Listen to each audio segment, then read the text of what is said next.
This is our slow roasted pork jowl.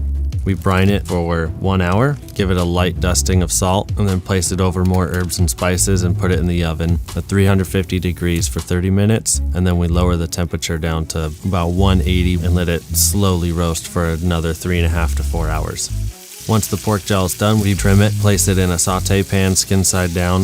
We place turnips in the pan with it.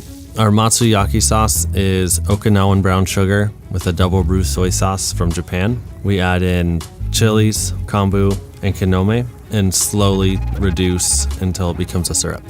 We turn over the pork jowl and we glaze it with the matsuyaki sauce.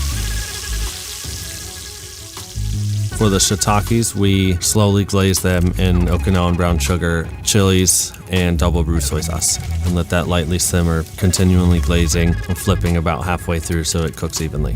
We start with our soy glazed mushrooms, then we move on to our roasted turnips, grilled green onion bottoms. We place around a couple dots of sudachi gel. We put a little bit of spruce tip just for some acidic pop with the sudachi gel. We place the pork jowl on top of all the vegetables and cover it with sansho powder, sesame seeds, and then spray it with a little bit of yuzu juice. Pork jowl is a lesser used cut of pork, but it's like a fattier, more flavorful version of pork belly.